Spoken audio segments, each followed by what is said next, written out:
Mukhang lumalala ang pagka-nyodic ni Marcos Jr. At teka muna, bakit ayaw mong kumagat sa niwi, sa hair follicle test na hamon ni VP Sara? Kasi nagpapalusot sila eh. Right? Yung binasa ko kanina. Na, hindi, ano raw? Hindi dapat pwersahin ang presidente na magpa-drug test. Bakit, Sara, yung tatay mo noon?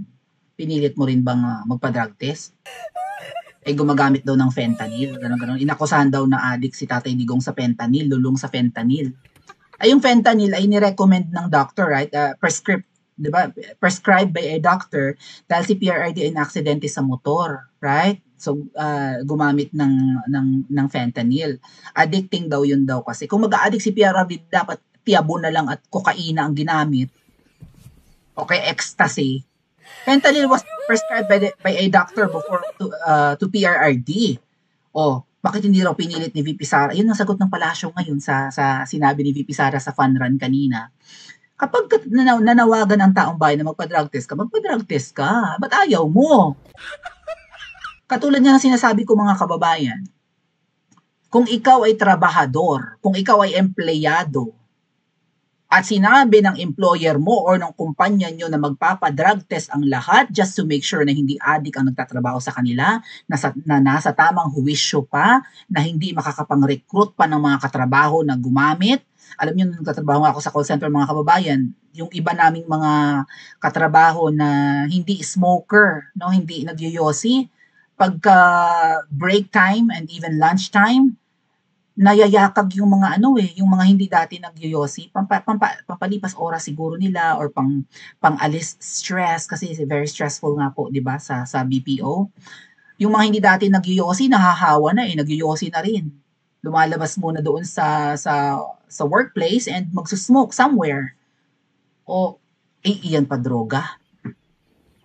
So para hindi makapanghawa ng mga katrabaho, lalo't puyatan or something, na kailangan mo talaga yatang bumatak or what, may mga random drug test, may mga surprise medical exams sa mga trabaho. Itong singiwi ay empleyado ng taong bayan. Trabahador, kaya nga tinatawag na public servant. Servidora ka. Right?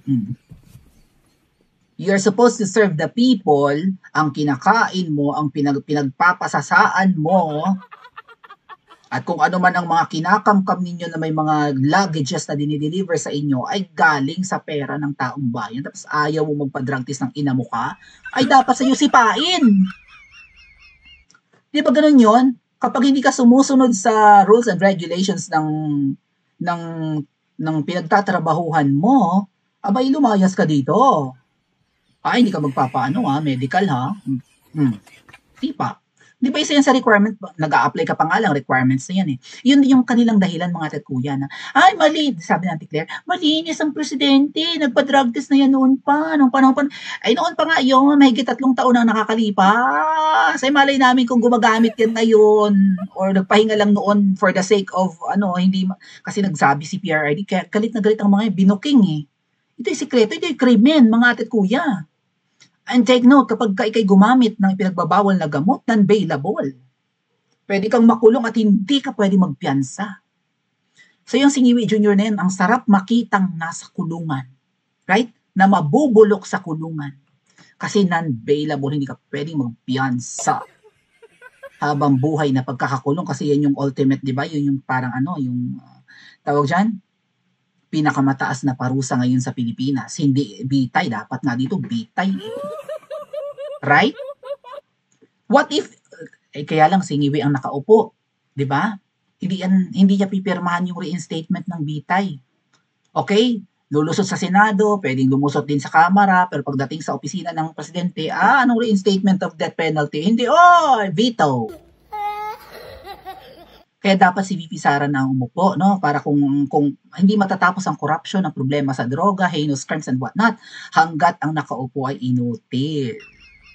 Yung addict na yan, di umano, sabi ng kapatid. Pwede na siyang tawaging addict or lulong or bangag kasi nga kapatid na ang nagsabi. Matinding pruweba yan, ayaw naman magpa-drug test. Kanina mga kababayan, merong kabaduyan, kaek-ekan, katrapuhan, ano pa ba ang tawag dyan? Kagaguhan, kadramahan, mayroon na namang Christmas lighting ceremony in the palace. Pakinggan nyo ang speech ng Poke ng Ina. Talaga namang tumatabingi ang mukha, mga ating. Hindi mapakali yung mga netizens nagko-comment na sa mismong official page ng Presidente ng Pilipinas na ay, talagang hindi mapakali ang panga. Tabingi-tabingi. Nasasabihin siguro nila, naku, mga trolls lang yan nang aaway sa Presidente. Pakinggan nyo, kung kaya nyo pakinggan ang speech ng Please welcome His Excellency President Excellency, Ferdinand R. Marcos Jr.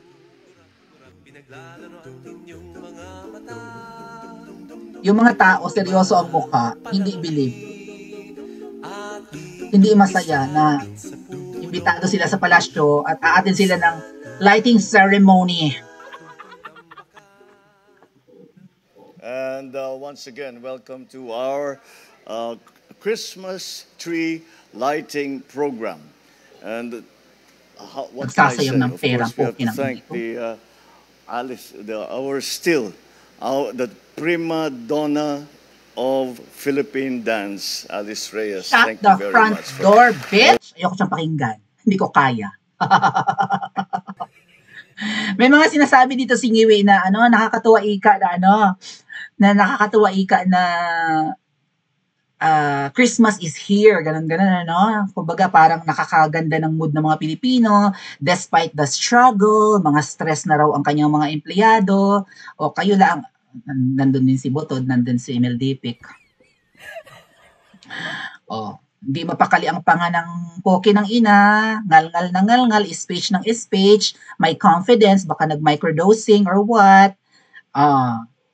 Pero halatang-halata po habang nagsasalita si Ngiwi na hindi mapakali ang kanyang pangarap or panga. Right? Yung mga umattend, nandun din si Recto pala. Pati si Ivy yung nagpapaganda kay Ma'am Shikols. Yung napakinis na ba yung leeg? Parang di pa naman Yung nagpapaganda kay Heart Evangelista na clinic, may-ari ng clinic, Doc Ivy ba yun? Nandun. Si Ngiwi, talagang tabingi ang pangarap. Parang nagiging haba yung baba. Ayun, talagang, Diyos ko po, Ginoo ko. Nagkulay green pa ng polo ang yawa, gid. Amoy na amoy ko from here ang singaw ng katawan ng...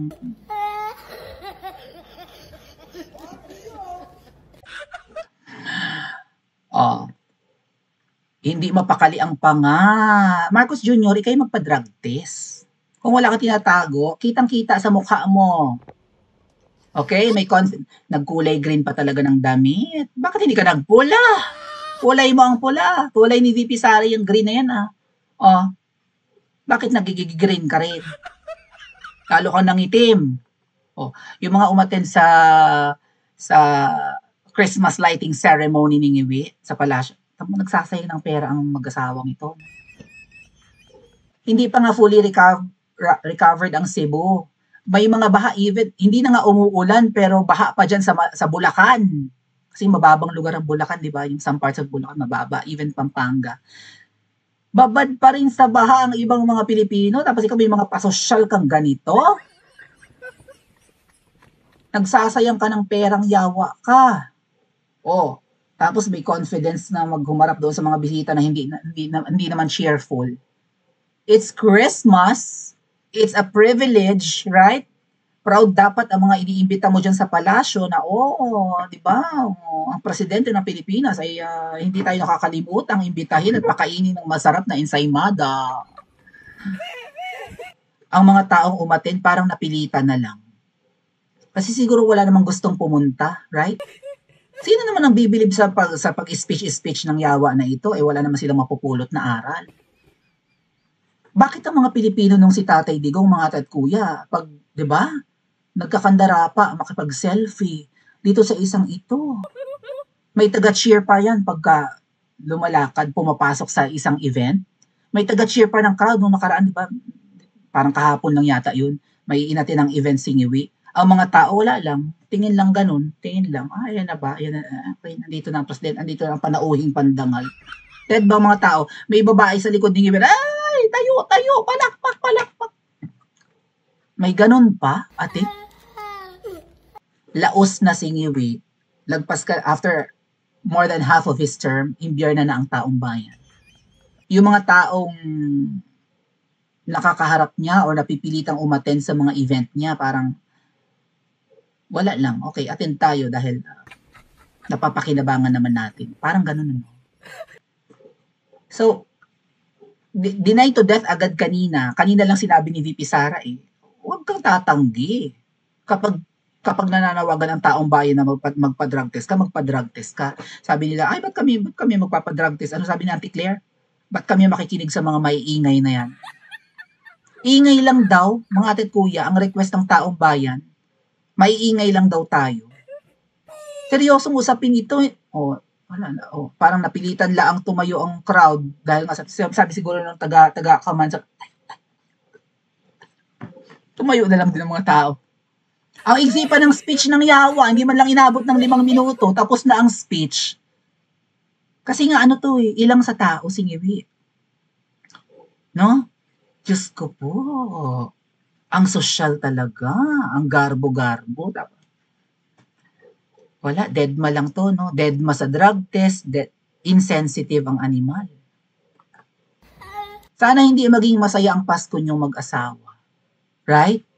Sana may mga lumabas pa na ibubuking ang mga katarantaduhan ninyo. And they are just doing this event siguro, no, to maybe for optics, no, na okay kami. Masaya kami, hindi kami takot, something like that. Tuloy lang ang buhay, tuloy lang ang paninilbihan sa taong bayan. Ang tanong, naninilbihan ang yawa. Yung mga Christmas lighting ceremony nyo, hindi yung mga elite ang imbitahin nyo, ordinaryong tao, di ba may mga ganyan, may mga pa-circus pa dyan sa Malacanang. May mga pa-Ferris wheel, may pa-perya-perya pa yan, sari-sari. Masabi lang na hindi sila ilang sa mga mahihirap, tama. Magpa-drug test kang Ngiwi. Vice President na ang nagsabi. Hindi pwedeng pabungol-bungol ka. Anong dahilan ba't ayaw magpa-drug test? Pa-comment niya po sa comment section at mag-like at subscribe din po kayo.